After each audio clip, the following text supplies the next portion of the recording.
hadratin Nabil Karim Sayyidina wa Maulana Muhammadur Rasulillah sallallahu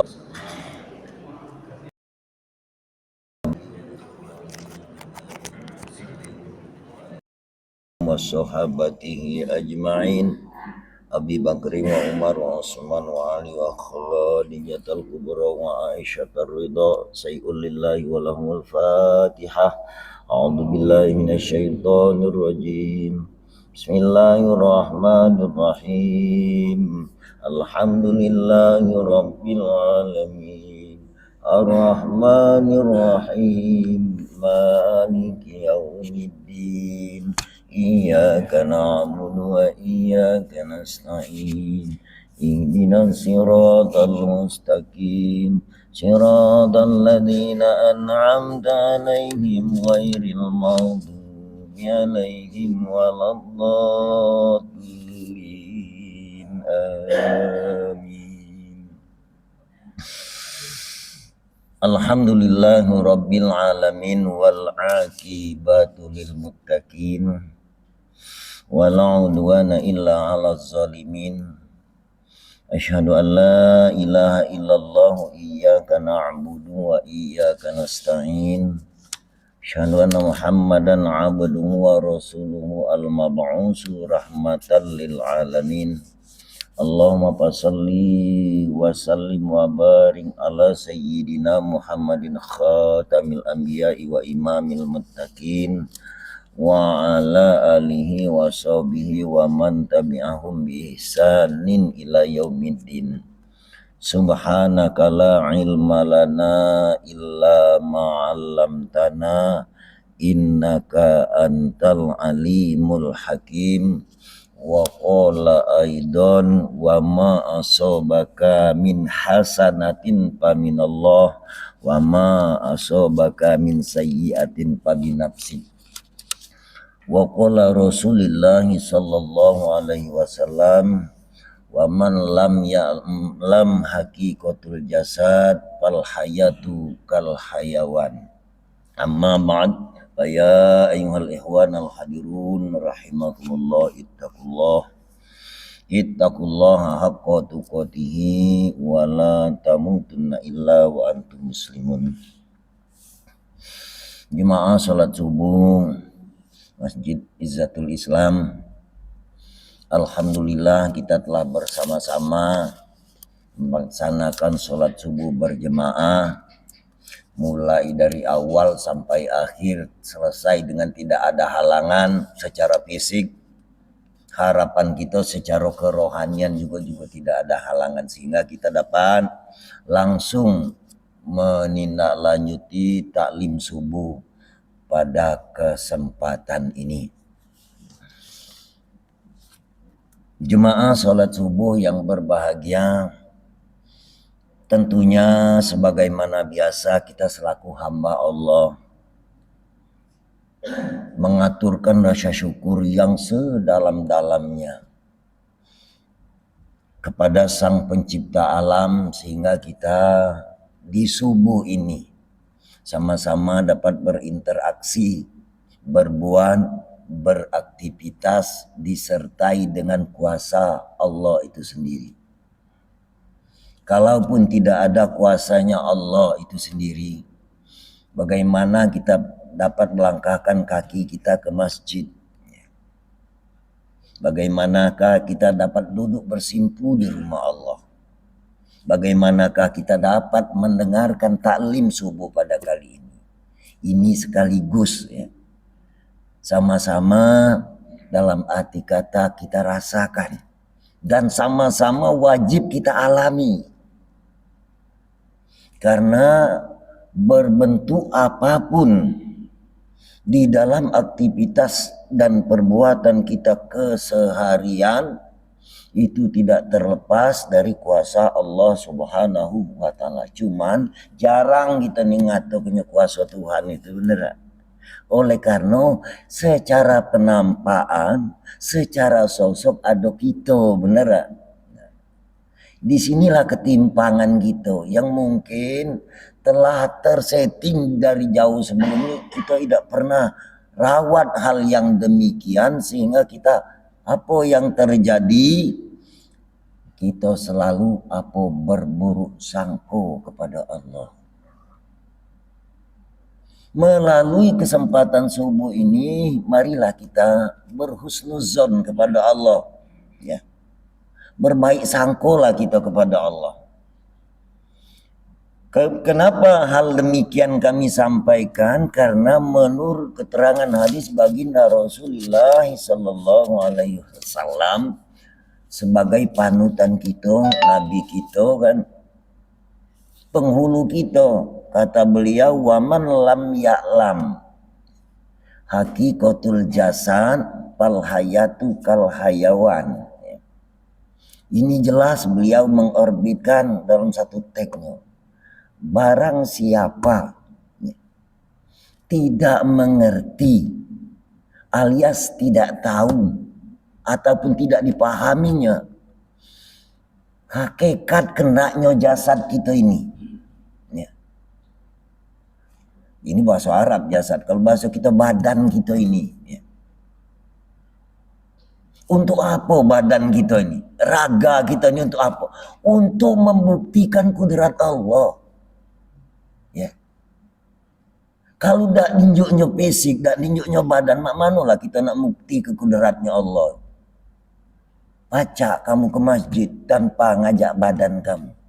Tak baca. Oleh sebab itu, Rasulullah sallallahu alaihi wasallam menegaskan dalam hadisnya tadi, barang siapa ya, tidak diketahui, tidak dirawat yang dikehendaki hakikatnya jasad, artinya penampakan kudratnya Allah pada jasad kita ini, sehingga seluruh panca indera kita yang ada pada diri kita berperan aktif sebagai mana fungsi dan posisinya masing-masing. Inilah yang kami katakan lagi-lagi kita tadi bersyukur kepada Allah. Sampai saat ini menurut prediksi ataupun penelitian kami, kita tak kate yang bisa bikinnya, kita tak kate yang bisa buatnya, tapi kita ni rato-rato jadi oknum pemakainya.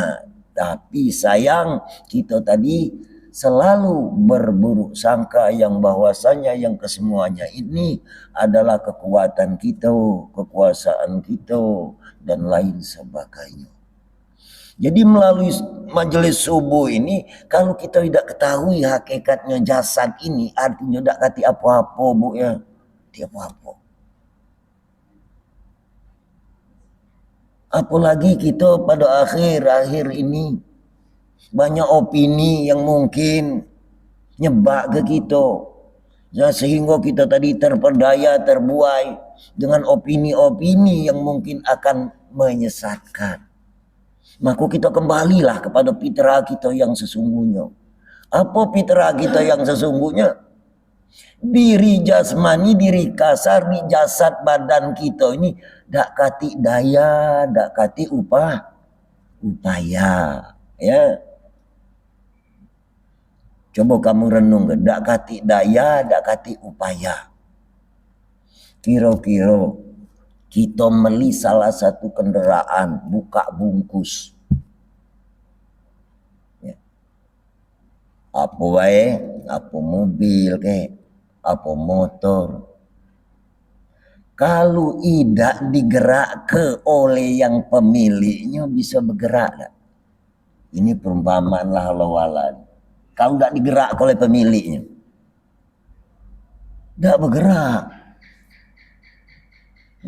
Nah artinya, kalaupun seperangkat tubuh kita ini, kalau tidak digerak ke pemiliknya yang kukata kesifat kuasa tadi, roda tidak bisa berputar.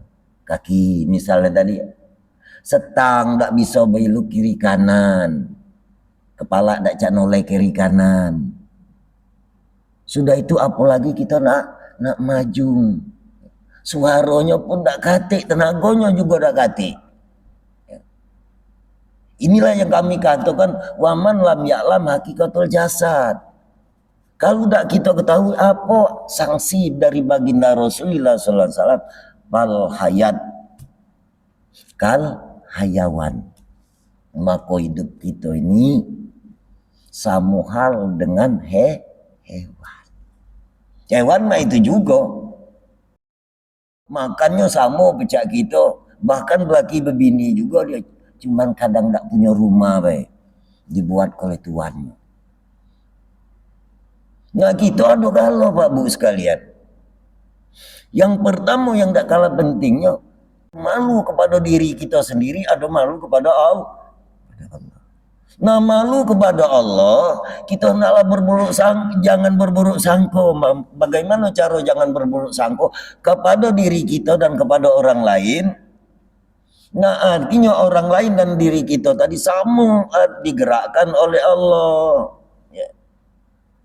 Tidak ada bedanya. Inilah yang kami ajak supaya kita berbaik sangka. Jangan kita tadi lanju umpama misalnya kita tadi aktif ya. Kita tadi bahasa kita rajin ya kan.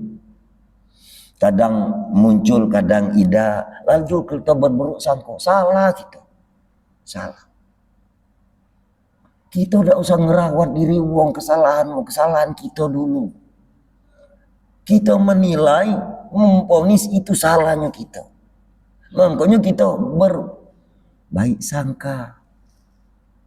Jadi berbaik sangka ini kepada kita dewek.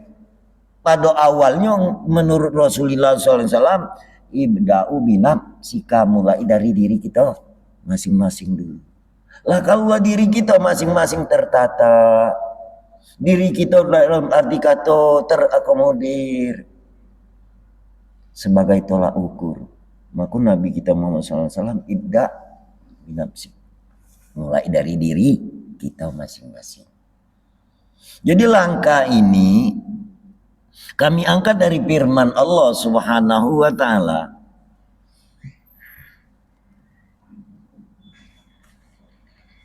Apa kata beliau? Kata Allah Subhanahu wa taala firman-Nya, "Ma asobaka min sayyi'atin faminallah wa ma asobaka min sayyi'atin fabinafsik." Nah. Artinya, barang siapa mengatakan akan dikau daripada kebajikan itu, maka yaitu daripada Allah itu sendiri. Jadi kebaikan ini maksudnya, barang siapa mengatakan kebaikan itu daripada Allah. Ya. Cobalah kita renung. Ini kalimat ini sepotong. Barang siapa mengatakan kebaikan itu daripada Allah. Pernah ada Allah itu jahat? Bukti Allah itu baik, tak bisa kita membikinnya. Contoh, pendengaran bisa tak bikinnya? Menurut kamu baik apa jahat? Nah kita ini kadang yang uji kita baik, mereka itu tak kedengar, mereka katanya jahat. Jadi manfaatkan, maksud kami itu nikmat nasihat yang diberikan Allah ini supaya kita tadi berhusnuzon. Artinya berhusnuzon selalu takarub kepada Allah, selalu dekat kepada Allah, selalu tidak pernah terpisah kepada Allah, selalu transaksi dengan sifatnya Allah. Ya. Itu perbuatan baik. Ya. Jadi yang baik ini pasti datang dari Allah. Pasti kelabu. Nah nuduk ke pasti kalimat ini bukan ucapan ini, ialah diyakinkan di dalam hati. Yakin di dalam hati menurut orang ilmu toreko itulah yang dikatakan zikir khofi. Zikir khofi ini mentibek yang dikatakan sirik khofi. Itu lawannya. Jadi kalau ingatan kita tadi berburuk sangka terus, mak mano kita tadi istilahnya nak zikir hobinya.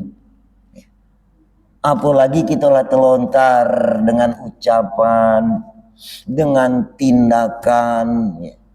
yang mungkin selama ini, nah artinya kita terpisah, ya, terjauh dari Allah itu sendiri. Allah ini yang saya katakan pada awal tadi, segalanya itu baik dari Allah. Husnuzon namanya, ya, baik sangko. Wa ma asobaka min sayyi'atin fa binafsik, ya Allah. Apabila datang kejahatan itu dari diri kamu. Nah, jadi seolah-olah di sini kalau kita analisa dua diri, Pak, ya. Ya. Ada diri baik, ada diri jahat. Diri baik itu artinya yang mengakomodir diri kita ini serta alam semesta serta makhluknya. Baik dia tadi tidak pernah tersentuh dengan maksiat. Jahatnya tadi yang dijadikannya diri kita ini tidak memanfaatkan aset yang diberikan Allah yang tiada nilai itu. Itu sebenarnya.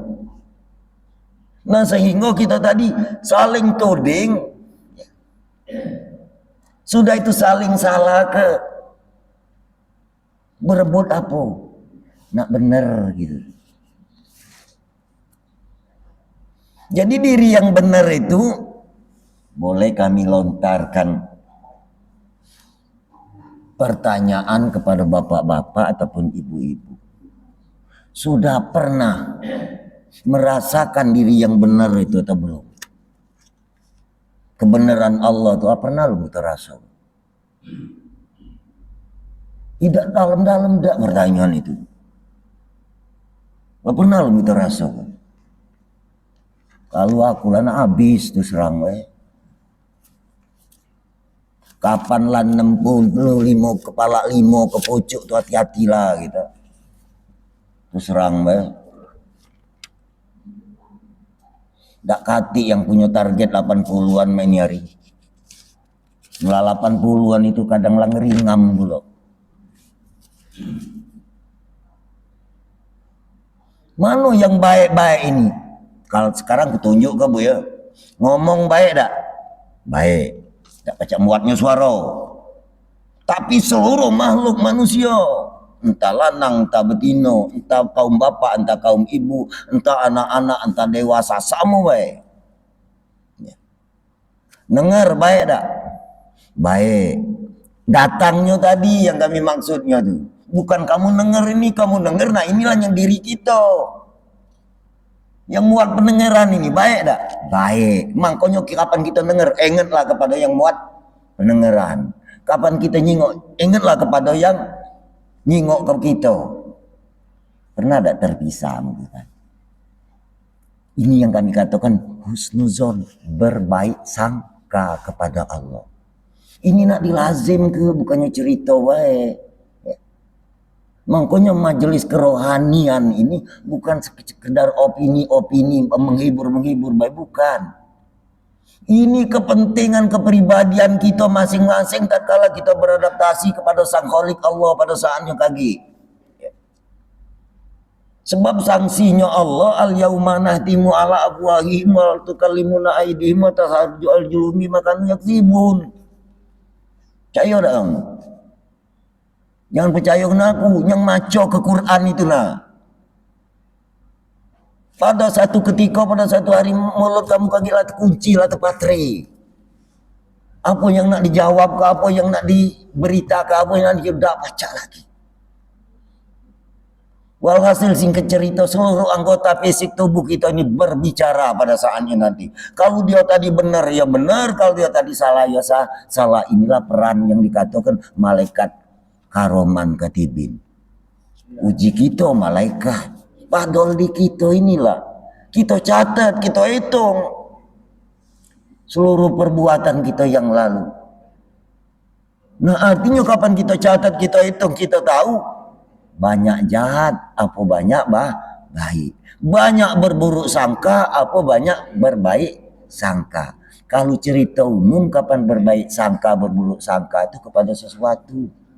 Padahal tidak dalam itu kendua, artinya kepada Allah itu sendiri. Apabila kita berbaik sangka kepada Allah Subhanahu wa taala, tidak akan terfitnah, tidak akan bahasa kita tadi menduga-duga, tidak akan kita tadi kira-kira. Artinya pasti. Jadi jemaah salat subuh yang berbahagia, maka di sini dikatakan oleh Syekhul Alami Maulana Syekh Yusuf Abu Zar Al-Masiri, ketika tiada harus mengatakan kejahatan itu daripada Allah, melainkan ini pada makom taklim jua. Jadi tidak patut kita ngatur kejahatan itu datang dari Allah. Jadi kita akuilah kejahatan itu kedatang dari diri. Kalaupun dia tadi berburuk sangka, artinya tidak mengerti kepada Allah yang mengakomodir fisik diri kita alam semesta ini. Artinya kita tadi berburuk sangka. Nah, berbaik sangka ini dalam konteks lain, kita tadi terus menerus ingat dengan Allah. Tag kami ini, ingat dengan Allah ini, Bapak Ibuku sekalian, bukan sekedar lantunan ucapan lafziah itu sebenarnya. Kamu berjalan, paca ingat tak kira-kira? Kamu megang, paca ingat tak kira-kira? Ini masih kira-kira ya. Suuzon ini. Husnuzonnya tadi, berbaik sangka tadi, kamu paca itu pasti. Ya. Ngapa paca? Karena paca kamu itu disertai dengan hayat Allah Subhanahu wa ta'ala. Ini yang kami katakan husnuzon. Kira-kira kalau tak kati hayatnya, pacak tak berjalan. Arti hayat, maksud hayat. Hayat itu bukan nama wong, Pak. Hidup. Kalau tak kati hidup, pacak tak berjalan. Kalau tak kati hidup, pacak tak nyingok. Ini husnuzon. Kalau tak kati hidup, pacak tak bergerak. Ya. Kalau tak kati hidup, pacak tak kamu sholat. Kalau dah kata hidup pacak tak pula kamu ingat. Nah, apa yang dia ingat kamu dah tahu dengan hidup dikit-dikit sebatang tubuh kita ini. Sebenarnya konteksnya sangat gamblang sekali. Jadi dengan hidup kamu nyingok, ya. Dengan hidup kamu dengar, dengan hidup kamu tahu, dengan hidup kamu bergerak, dengan hidup kamu pacak berbuat, dengan hidup kamu pacak beribadat, dengan hidup kamu pacak beramal, dengan hidup segala aktivitas perbuatan. Artinya dengan hidup. Ada tak di kita hidup? Ada masing-masing. Yang kami tanya ke hidup ni tua apa muda?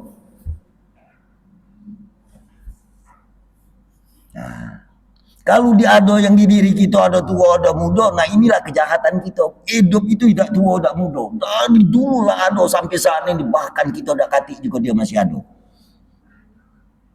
Nah saat ini kita sedang berkiprah, sedang berinteraksi dengan hidupnya Allah Subhanahu wa ta'ala. Maka inilah menunjukkan sifat. Sifat kita ini harus kita gabungkan kepada yang punya sifat yang hayyun la yamut. Yang hidup tak pernah mati. Di sisa-sisa usia kita inilah, supaya kita tadi terus menerus di dalam lingkaran yang diistilahkan karunia Allah Subhanahu wa ta'ala. Maka jadilah kualitas kita wong yang tahu, itu maksud kami itu. Wong yang kenal diri. Jadi orang yang kenal diri itu pasti dia percaya. Kalau dia tak ada kenal, bagaimana nak percaya?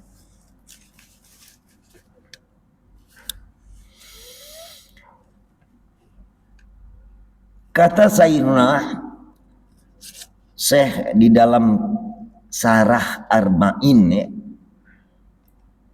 sabda junjungan Nabi kita Muhammad SAW yang mengatakan bermula kejahatan itu bukan ia daripadamu karena mengajari ia akan adab ya, bahwasanya harus disandarkan kepada Allah Subhanahu wa taala segala yang mengingatkan kamu. Nah, jadi artinya di sini inilah yang sering kalau ditanya ke jemaah ya. Jahat dan baik inilah cerita landingnya. Ya. Bagi Allah itu dak katik jahat, dak katik baik. Lah kalau dak digerak oleh Allah, pacak dak mereka itu berbuat jahat, dak pacak. Tapi mereka itu dah tahu itu baik.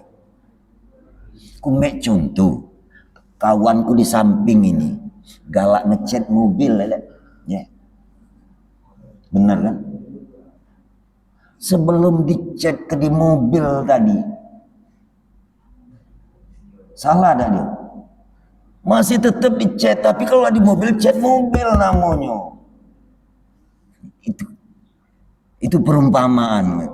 Nah artinya jahat dan baik itu sesungguhnya yang hak penggerak motornya adalah Allah itu sendiri. Tapi setelah dia tadi turun kepada makhluk ataupun hambanya, dia tidak tahu yang menggerakkan, maka itulah jahat.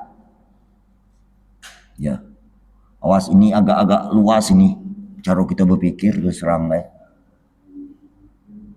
Nek satu misal lagi. Kita ni maki aset PLN, benar? Lampu kebutuhan yang paling ideal. Setelah dia tadi dipasang ke PLN, lalu si penghuninya tadi, lampu tadi dibuatnya nyetrum. Salah apa benar? Aku ngajak pikir, salah kan? Dilarang oleh undang-undang, ya kan? Apa salah PLN itu? Tidak, yang salah siapa?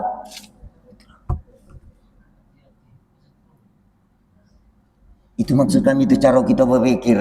Yang salah itu siapa? Artinya yang nerimo yang nyambung ke PLN itu. Kan PLN itu untuk kebutuhan rumah tangga. Cuman dia tadi dibuatnya nyetrum. Jadi maksud kami itu cuma perumpamaan, bukan dalam arti kata senggol sana senggol sini. Aku mau perumpamaan. Inilah kesalahan kita. Kalau PLN tidak kati salahnya, cayolah kamu. Bagi Allah itu tidak kati salahnya. Cuman lah setelah kita memanfaatkan nikmat ataupun kekuasaan jadikan Allah, kita tadi lalai lupa dengan apa janji awal kita. Ya. Jadi kebutuhan basic kita ini, guna basic jasad kita ini lupa. Inilah penyakit kita.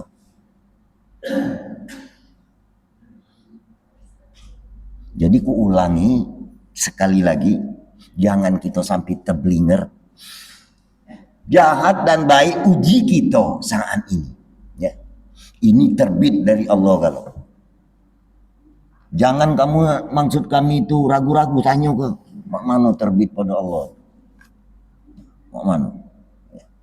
Artinya yang ngenyuk hak paten seseorang hamba makhluk siapapun itu, baik hewan tumbuh-tumbuhan, pasti Allah. Memberi manfaat ataupun mudarat itu bagi Allah tidak ngambil faedah. Tinggal kita berpikir. Ya. Ini yang kami katakan kalimat husnuzon tadi. Jadi yang kita pandang itu apa?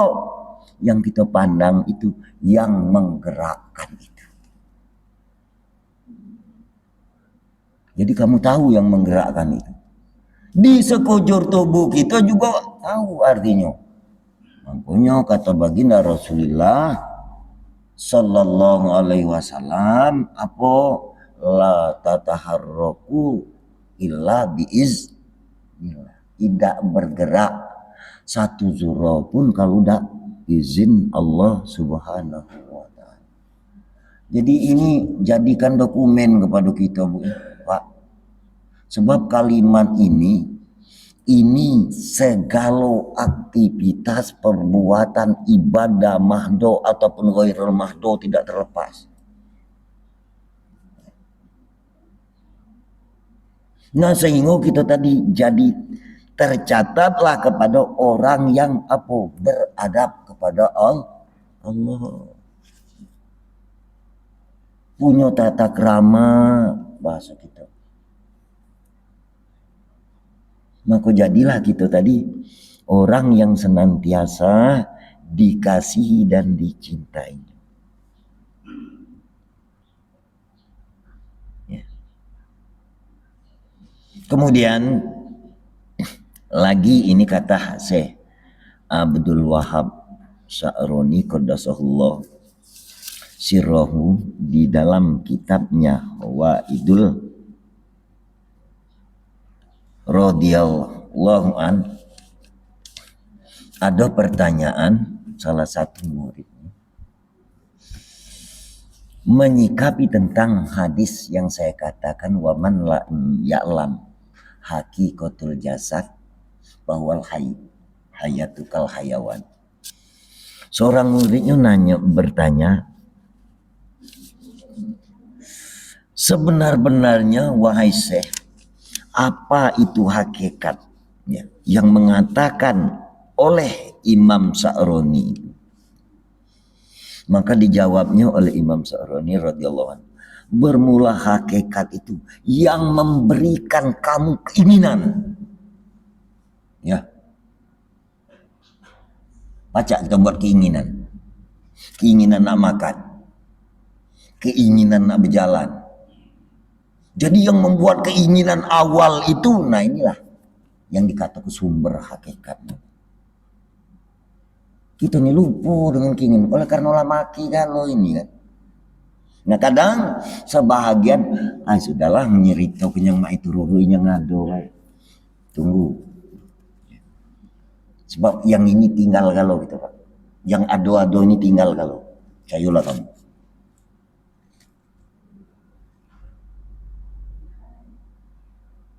Bamo, kita punya keluarga tinggal kalau. Punya harta tinggal kalau. Punya pangkat jibak tinggal pula. Punya usaha tinggal kalau. Maka jangan kita selalu terbetik, istilahnya apa? Berburuk sangka. Tidak menutup kemungkinan yang bahwasanya kalau ditinggalkan secara makna dalam arti kata hakikat yang sumber daya kita tadi, maka kita tidak baca ngapa-ngapa Pak. Ya. Tidak usah kena makan semayang lagi tidak baca, sudahlah. Ya. Ini secara kerahasiaan.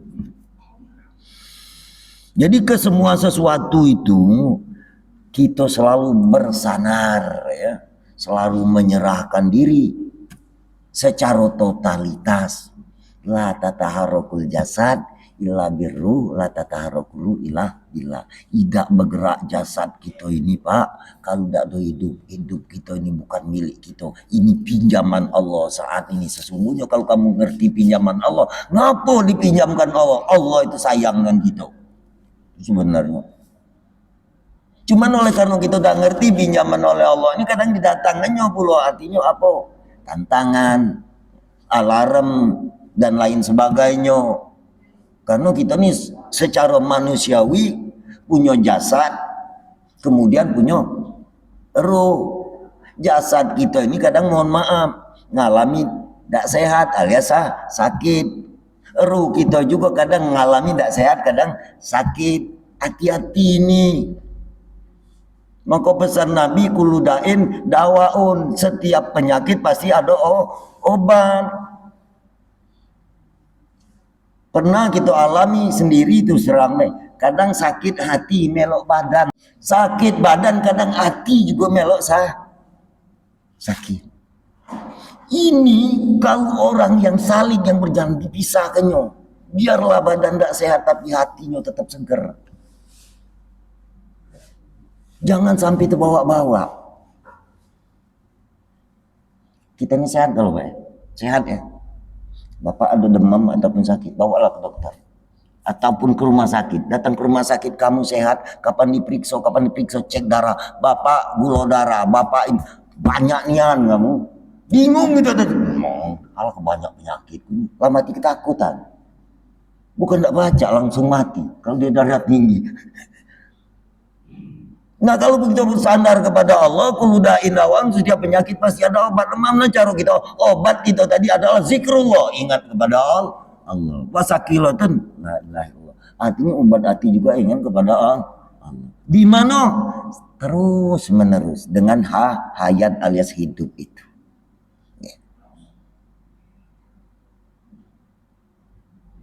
Jadi artinya yang kami maksudkan kita tadi istiqomah. Kita nerimo keberadaan, kekurangan, kelebihan supaya kita tadi apa? Terus menerus berbaik sangka kepada Allah Subhanahu wa taala dengan senandung apa? Alhamdulillah. Segala puji milik Allah. Arti puji itu kenyataan Allah. Artinya Allah itu nyata ke diri kita ini supaya kita kenal kepada yang memberi puji tadi. Jangan alhamdulillah baik dibaca. Tatkala susah dak katik lagi alhamdulillah. Tak salah kurang kita dak padahal itu galau-galau. Maknanya yang tersirat oleh pujinya Allah ataupun kenyataan Allah Subhanahu wa taala itu supaya kita tadi menjadikan kebiasaan dan kelaziman. Jemaah sholat subuh yang berbahagia, kalaupun apa yang kami uraikan ini kurang tepat, silakan kamu tanya. Sebab kami biasaan kalau apa yang kami lontarkan memang mengharapkan koreksi. Karena kami tidak galak juga benar dewe. Yang benar itu datang dari Allah. Kadang kita ini ngotot, tidak galak salah. Jujur baik, ngotot dak galak salah. Yang disalah orang lain padahal kita tadi induk salah. Dak sadar. Itu baik. Jadi sederhana cara taklim di subuh. Bukan kita nak berebut benar, dak usah lah. Kalau kita tak tahu yang benar, padahal benar itulah ada di kita. Tapi oleh karena kita tidak sikapi yang benar itu, artinya dia tadi berperan di segala aktivitas. Nah, itulah timbul Jemaah sholat subuh yang berbahagia, mungkin ini sekelumit yang kami sampaikan, waktulah yang mengatur kita. Akhirnya kami akhiri dengan ucapan wallahu muwaffiq ila aqwamit thoriq. Wassalamualaikum warahmatullahi wabarakatuh.